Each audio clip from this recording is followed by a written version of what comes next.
Hi guys. So in this clip, I'll be trying to replace the plugs on the inverter um, with European plugs, and I had this idea that I would try to add these sockets that you find in your household, these modular sockets, because to me they were uh, square, and I thought like maybe they would fit. I also ordered the replacement plugs for these, but they haven't arrived yet.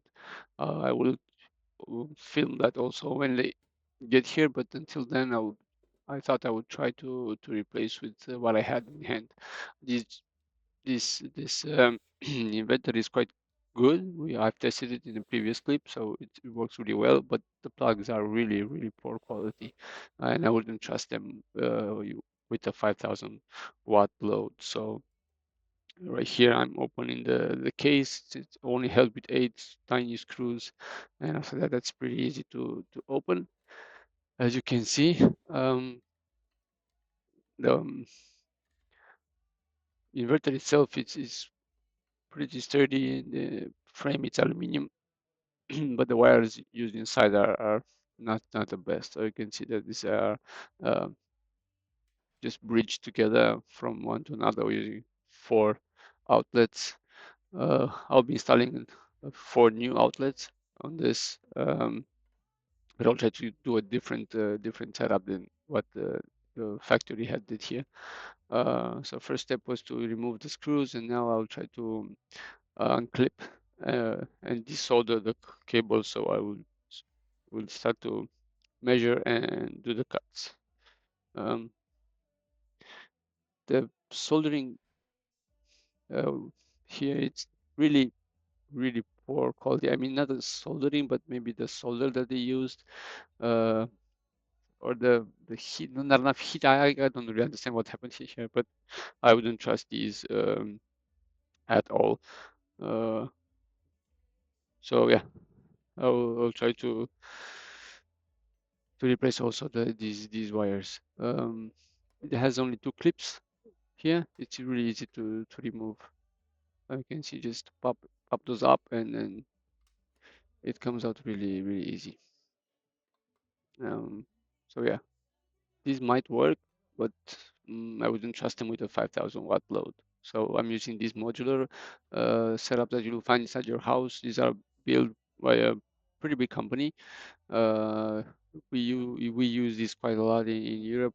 They're rated for 16 amps, so that's about 3,800 watts. So it should be enough. I don't expect to have a load larger than 3,000 watts on this inverter anyway. At least not on only one plug. So there are 4 plugs in total. Um, this is just like a temporary solution for me because soon enough I'll be replacing all 4 of these with the same quality, same standard outlets. Um, they're currently are being delivered from China, so I don't know when to expect. These are the holiday season, so might take a while for them to arrive.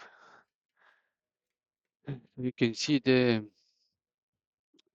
hole here is I think it's 39 millimeters or 40 millimeters by 40, and the plug is 45 by 45, I think. So we'll have to modify it a little bit, not too much.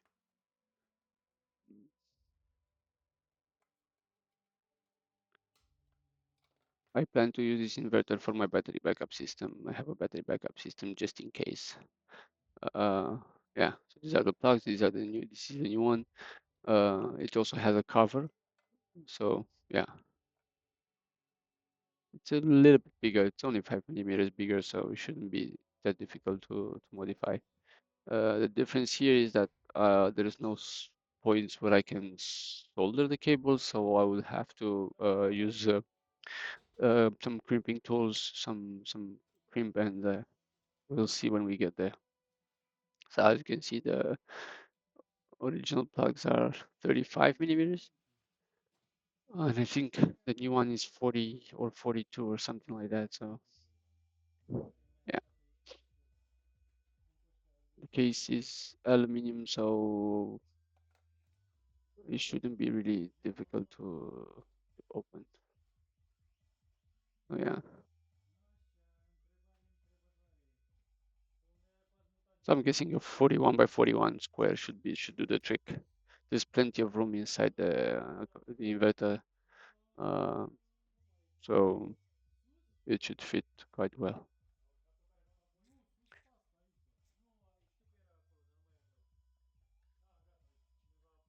I'll go up and to the right, so I have enough room to also modify the other one. Um, yeah.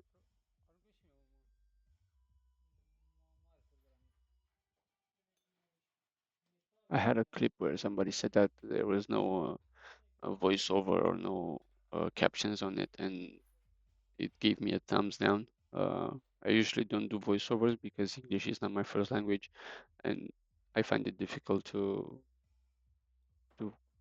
find my words sometimes. But yeah, I'll give it a try with voiceover and see how annoying my voice is on the clip. Uh, but I guess it's easier than captioning the entire video. Um, I only use free or open source softwares, so I don't have the courtesy of using AI or stuff like that to do the captioning or the voiceovers. Um, so yeah, I do this for fun. This is not my I don't This is not my job. Um, I am a trained engineer, but these things I do just for wasting time doing something that I actually enjoy. Probably there are better ways to do stuff, but this is these are just my ways of doing it. So yeah, feel free to comment and um, teach me new tricks because I learn every day and I enjoy doing this from time to time. And I also use many tools because of my job that allows me to also experiment with stuff. I really love this Dremel tool. I think besides an impact driver, this is a must in any workshop or household even. Uh, so I use a Dremel tool to cut here the case. You should probably use protection. I know I should, but I never actually do.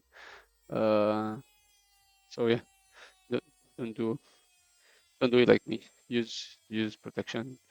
Use gloves, glasses, earplugs. Uh, this tool can get quite loud. Uh, the case is quite thin, so it really cuts like butter. Um, this Sawzall blade.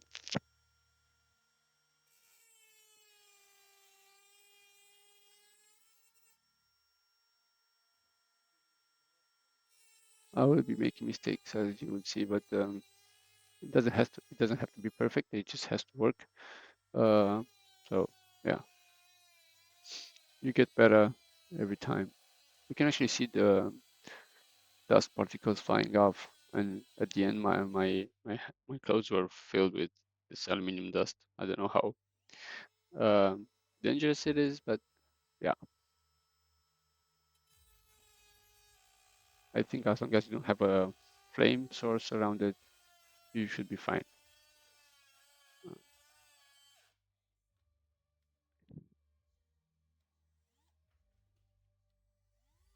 I muted the audio of the clip because first of all, it was really loud, and second of all, I listen to loud music while I'm working, and I'll get my clips. Uh,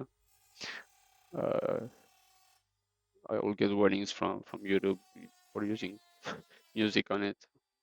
Yeah, I don't like to use headphones because so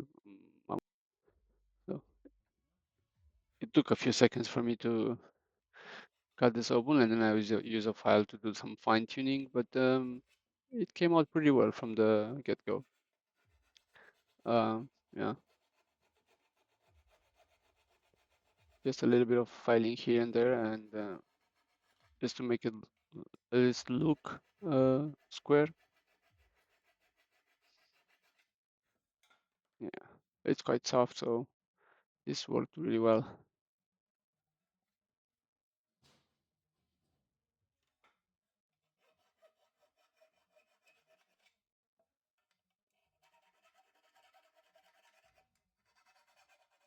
Yeah, so I was saying I don't really enjoy using headphones with music on while working because I really want to understand what's going on with the tools or the material that I'm cutting. So I'm listening really carefully to the for the sounds around me.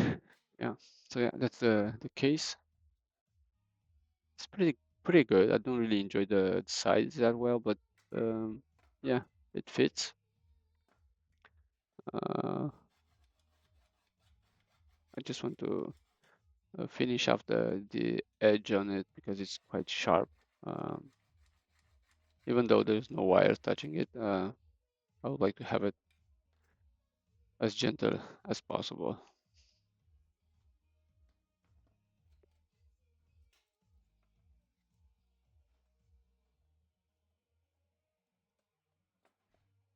I was hoping for the for this socket to clip on the edge, but it doesn't really want to clip because the edge is too thin. Uh, but also I don't think it will. Uh, I think it will hold pretty good. If not, maybe I will some hot glue or something else on the back of it. But for now, I think this is pretty good. I'll do another video with the replacement plug that I've purchased online. Uh, Hopefully those clip better than this, but for now, this will work.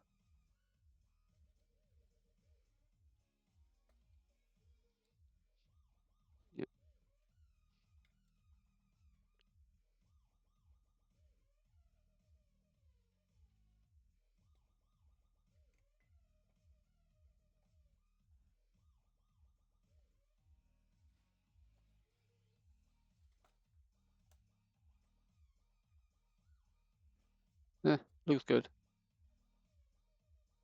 It would have worked better if it were black, but yeah, I guess white works also.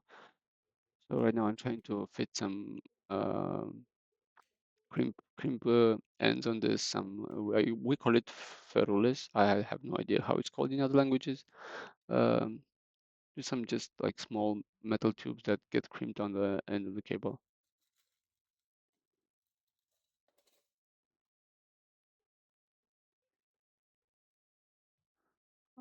I've been using these quite a lot whenever I'm not soldering, uh, and I use like Wigo clamps or something else. I just put these on the end.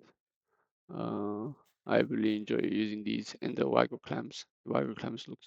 I even use those inside my house to do the connections in the walls. They're pretty good. They're rated for 20 or 30 amps.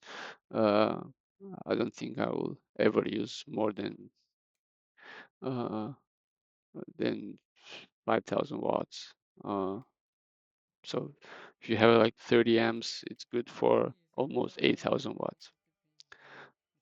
So yeah, that should be fine.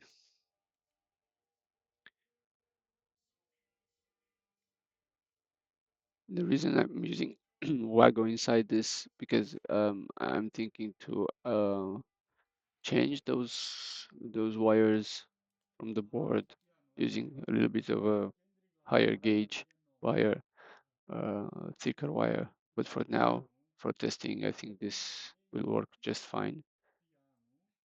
So yeah, using Wago clamps.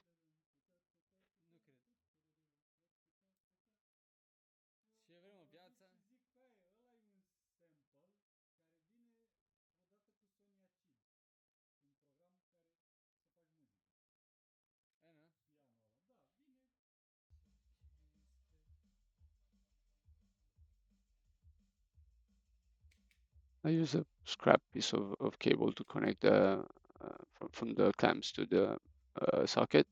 Uh, and I was thinking I need three cables for ground neutral and line, but uh, then I saw that there is no ground on these sockets. Uh, I would have liked to have a ground. I'll have to read a little bit about it, how to add a reference ground to it. But I'll be using just two for now.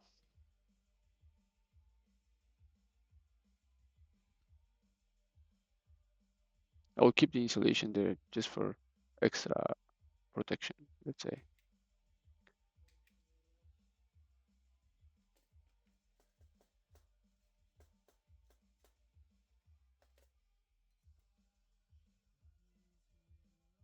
Someone told me once that it's best not to twist those cables. So yeah, I remember that, and now I never twist the cables. I'll just try to put those ends on it without twisting the wires.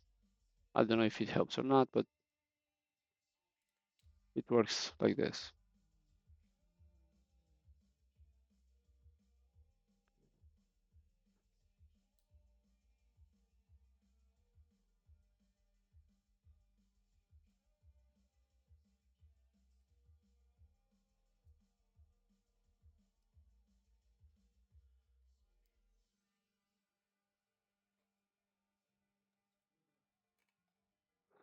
As you can see, this socket has screws on the other side to connect the cables on it. So yeah, that's the reason why I chose to have this kind of wires installed. Hoping that the ones that I bought and I will be replacing soon have a different style. I really don't like the this kind of connection method, but yeah,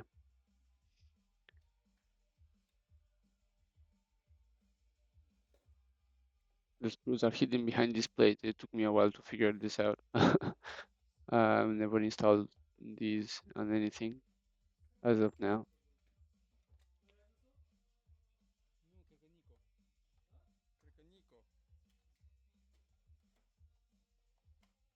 That was pretty much it for this video. Thank you for watching. If you got this far, truly thank you for this.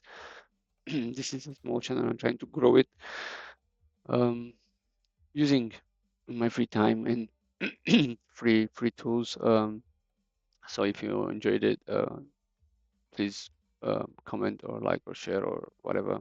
Uh, Subscribing would also really help me growing this channel. Uh, Thank you. So see you in the next one where I will be installing the other kind of sockets on it. Yeah.